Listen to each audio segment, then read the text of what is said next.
Boa noite! Olá pessoal, eu sou a Biana Oliveira, estarei com vocês aqui no Conexão Educativa pela TV Alegria, todas as quintas-feiras às 19 horas, para falarmos sobre educação, entretenimento, relacionamento socioemocional, comunidade escolar, entre outros. Eu sou especialista em psicopedagogia, alfabetização e letramento. O Conexão Educativa é um espaço para falarmos sobre esse universo da educação e discutir temas, acontecimentos, situações que nos levem à reflexão para sempre estarmos evoluindo, como a educação é uma constante evolução. Para isso, receberemos especialistas, profissionais da educação, da saúde e até mesmo membros da comunidade escolar. Então eu convido você a participar conosco, mandando sugestões, dúvidas ou até mesmo sugerindo temas para serem abordados aqui no programa, através do telefone que está na sua tela. E se você me vê pela primeira vez, não se esqueça de baixar o aplicativo TV Alegria na sua loja de aplicativos de qualquer dispositivo com internet. Dito isso, no programa de hoje, iremos receber a professora Samantha Aguiar, professora da Rede Municipal de Aparecida de Goiânia. Ela é palestrante e estará debatendo conosco sobre comunicação não violenta. Seja bem-vinda, Samantha, ao nosso programa. Muito obrigada, é um prazer enorme estar aqui com vocês, ainda mais falando, sobre um tema que eu sou apaixonada. Então eu agradeço o convite e espero que vocês gostem. Para começar, fala um pouquinho sobre a sua trajetória, sobre a sua história profissional. Então, eu sou pedagoga, estou na educação há aproximadamente 15, 16 anos.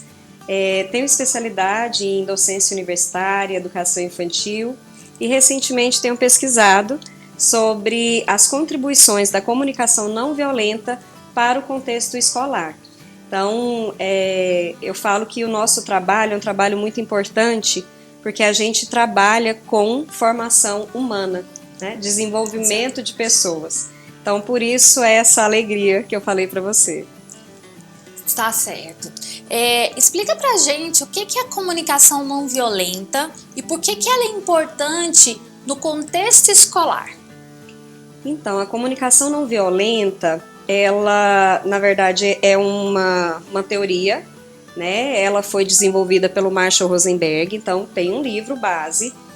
E quando eu tive contato com esse livro, com essa teoria, meio que comunicou com uma angústia que eu tinha já há algum tempo. Quando a gente visita vários espaços escolares, várias instituições educacionais, a gente percebe algo que se repete. Infelizmente, quando eu falo do contexto educacional é porque é a área que a gente está. Mas isso acontece, eu tenho certeza, em todos os outros espaços, onde tem relacionamento humano, que é justamente essa parte dos relacionamentos interpessoais.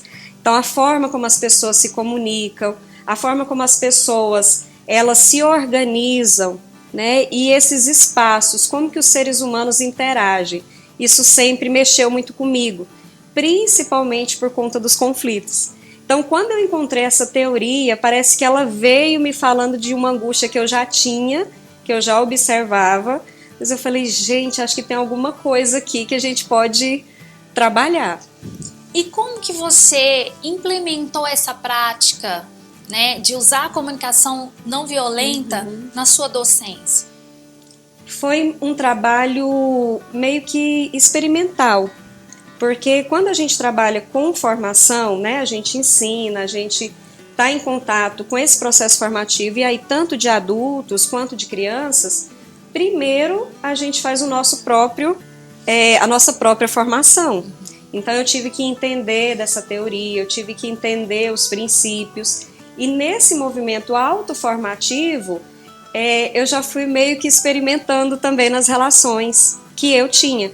Então, em casa, no trabalho, com as crianças, e eu fui percebendo o quanto fazia sentido. Eu acho que é isso que é a questão, o quanto fazia sentido, principalmente para a qualidade das relações. E quais que eram os objetivos que você buscava né, nessa comunicação não violenta? Eu acredito que assim, a principal angústia era com relação aos conflitos. São diversos, né? Muitos, e como eu disse, nas escolas, né, tanto de educação infantil, fundamental, independente, qualquer lugar que tenha pessoa, vai surgir o conflito. E às vezes a gente se pega um pouco angustiado sem saber como lidar com aquele conflito. Então nós temos, e aí é cultural, nós somos um povo muito acolhedor, muito brincalhão, a gente não gosta muito de contrariar as pessoas, mas comigo, de uma certa maneira, eu sofria, porque às vezes eu concordava com algo que eu não queria concordar para não gerar um desconforto. Isso é muito ruim para nós. A gente precisa e tem necessidade de se expressar, de dizer aquilo que concorda, que não concorda. Então, necessariamente, né, comigo foi nesse sentido, né, de como resolver os conflitos. E você tem algum exemplo para dar para a gente de como que pode ser aplicada essa comunicação lá numa situação de conflito, lá na sala de aula, com um aluno? Conta para a gente alguma situação assim que... Então, só para a gente entender, quando você começa a falar, né, da comunicação não violenta, é toda uma mudança de paradigma. A visão que a gente tem de mundo, de como resolver problemas, por exemplo, de como resolver conflitos, ele sofre uma verdadeira transformação. Porque o que a gente conhece como solução, muitas vezes aumenta o conflito. Então, o que eu observei no meu dia a dia, né? E o próprio Marshall vai dizer isso no livro. Nós temos uma linguagem que gera conflito. E nós temos uma linguagem, que aí é a proposta dele, que pode criar mais conexão, compreensão e qualidade nessa relação. Então, à medida que eu fui trocando essa linguagem, substituindo essa linguagem, né, tirando, e aí daqui a pouquinho eu quero até, né, falar um pouco sobre isso, tirando alguns elementos da comunicação que provocava esses conflitos, ou até mesmo a resistência da pessoa que estava ouvindo, a gente começa a perceber que essas relações elas começam a ficar mais fluídas. As pessoas têm uma aceitação, têm uma escuta melhor, e como isso é gratificante, tanto com as crianças quanto com os adultos. Então, quando você começa, né, a substituir a linguagem, você percebe, por exemplo, uma receptividade das crianças. Elas te escutam, elas entendem que o seu objetivo ali na comunicação não é, por exemplo, de dar uma bronca por dar bronca. Né? Você não está ali para punir, você está ensinando, você está orientando. Né? A forma como você trata e lida é diferente. Então, o exemplo, na verdade, são essas relações do dia a dia mesmo, porque é a qualquer momento, com qualquer pessoa. Né? Mas aí eu quero trazer mais os elementos para deixar um pouco mais claro isso. Sim, e tá, a criança entende. Mas e quando eu encontro aqueles que têm uma certa resistência ou uma dificuldade, né, em adotar essa forma de comunicação, né, não violenta? Como que a gente lida com esses indivíduos, né, com essas pessoas? Perfeito. Então, o que eu estou chamando de linguagem violenta? A comunicação não violenta, ela traz principalmente alguns aspectos para a gente repensar a noção de, por exemplo, não competição, não julgamento, não criticar, né? Que são questões que estão muito presentes na nossa fala e que é o que gera resistência da parte do outro em nos ouvir. Então, geralmente, qual que é a barreira que a gente enfrenta? Porque daí eu fiz a leitura do livro, né? Estudei, vi que fazia muito sentido para a minha realidade, então eu mudei alguns comportamentos, mudei a minha linguagem a partir da comunicação não violenta. Mas o outro, que eu interajo o tempo todo, né? Meus alunos, meus colegas de trabalho, de repente não tiveram contato. Então, enquanto pessoa que conheço a comunicação não violenta, eu não tenho a expectativa de que para eu colocar isso aqui em prática, as outras pessoas também precisam saber. Não precisam. Então, as barreiras, às vezes, é só a gente fazer conseguir identificar esses elementos culturais, né, dessa sociedade que é competitiva, que às vezes quer... eu gosto muito daquela expressão das espadas, né, quer duelar ao invés de dialogar. Exatamente. Então a gente começa a identificar esses elementos, né? Então você percebe quando a pessoa está discutindo, por exemplo, porque ela quer ter razão, né? E não porque a gente está dialogando ali para resolver e chegar num consenso, entende? Entendi. Então isso também é natural. E na comunicação não violenta a gente vai entender que as pessoas têm o direito de se expressar da maneira como elas, né, se sentirem à vontade. Então o acolhimento, por exemplo, ele vem nos ajudar nessa parte. Quando a pessoa traz uma resistência ou usa de algumas estratégias para te desafiar, né, que é isso que a gente está mais comum, isso também traz leveza, né, para o praticante da comunicação não violenta, que consegue identificar esses elementos e lida, né, como eu falei mais uma vez, com muita leveza. Eu acho que isso é o fundamental. Entendi. Mesmo não, né, falando que está se praticando a comunicação não violenta, você já recebeu feedback ali dos seus alunos falando como essa comunicação tem impactado a dinâmica ali na sala de aula, no dia a dia da escola? Sim, e é tão engraçado porque alguns pilares, né, da comunicação não violenta. Uma das primeiras coisas que a gente faz é derrubar rótulos. Então, vamos pensar no contexto de sala de aula. Eu sou a professora, e aí eu tenho os meus alunos, né? Isso tudo são rótulos. E aí eu não estou dizendo que não está certo, em nenhum momento eu estou dizendo o que é certo e o que é errado. Mas é a forma como foi estruturada. E de uma maneira geral, na nossa cultura, o professor ele é a autoridade máxima na sala de aula. É o soberano, né? E a criança está ali para receber esse conhecimento.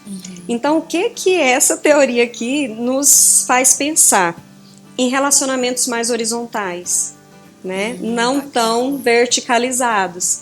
E esse relacionamento horizontal, ele vai me dizer que a criança, ela pode contribuir. Eu sempre falo isso para meus alunos.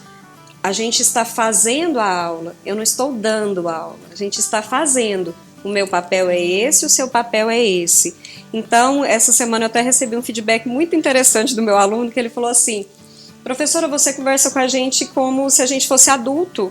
Olha. E aí eu fiquei assim, né, pensando, por quê, né, como?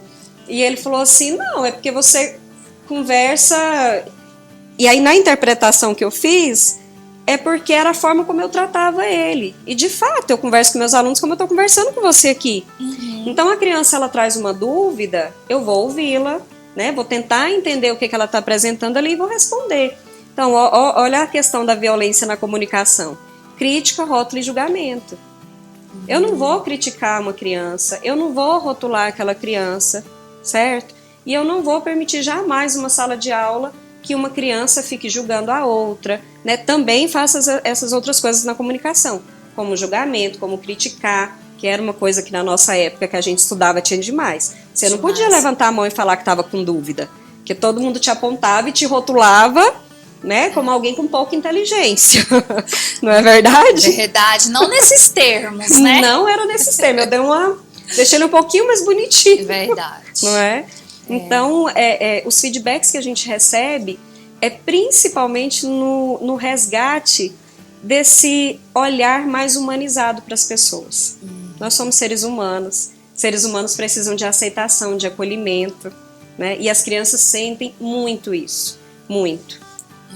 E de que maneira que os professores podem se comunicar nas escolas entre si, usando essa comunicação? Dá exemplos pra gente, até para orientar os professores que estão assistindo, para que eles possam servir de exemplo para os alunos ali no dia a dia. Perfeito. Nós, enquanto professores, a gente sabe que a nossa postura, a nossa fala, o nosso comportamento é referência, né? Não tem como a gente fugir disso. Nós somos referência, positiva ou negativamente. E aí eu sempre falo isso. Escola, gente, é um lugar de educação, né? E aí eu faço essa pausa, é porque é algo muito profundo. Eu preciso entender que as relações ali dentro, as coisas que acontecem, tem que, no mínimo, né, ter como base a educação e o respeito. Então, às vezes, a gente vive num mundo que é tão competitivo, né, que prega tanto alguns valores de divisão, de disputa por poder, né, e isso meio que vai desumanizando as relações. E aí, de repente, eu já não quero mais sentar com um colega para fazer um planejamento, eu já não quero mais dialogar. Então, a gente vai se distanciando. É claro que eu vou fazer um convite para os professores, né? Quem tiver possibilidade de fazer a leitura, de entender, de buscar, porque aqui a gente está conversando sobre, mas é uma teoria muito profunda. E a gente vai perceber que não é só um seguir de passos, porque a comunicação não violenta ela tem 4 elementos da comunicação: observação, sentimento, necessidade e pedidos. Mas não é só seguir isso e aí eu vou sair falando. Não, porque tem toda uma mudança de visão, de mundo, de quem é a outra pessoa, né? É um ser humano que precisa de acolhimento. Então, a partir do momento que eu começo a agir dessa maneira, com o meu colega de trabalho, né, eu vou compartilhar, eu vou conversar, eu vou acolher, vou fazer uma escuta empática, eu já não vou mais criticar o trabalho do meu colega, né, não vou apontar. A gente começa a perceber que essas relações elas vão ficando menos tensas, menos competitivas, né, e é um ganho muito grande, porque eu não sei você, né, mas essas relações tensas a gente sente de chegar perto, parece que dá choque, né? Mas eu brinco assim, mas é porque cada pessoa tem uma percepção diferente. E aí o nome do projeto, por exemplo, que eu desenvolvo, chama Culturas Harmônicas, justamente por conta disso. A gente idealiza um espaço de convivência que tem essa harmonia, né? E o tanto que isso é bom, tanto que é gostoso você chegar num lugar que te acolhe, que te respeita, que você tem expressividade, né, que você pode ser quem você é. Verdade. Então, eu convido, tá, os professores a buscar, porque vale muito a pena. Tá certo. Vamos agora para o nosso intervalo. Voltamos daqui a pouquinho.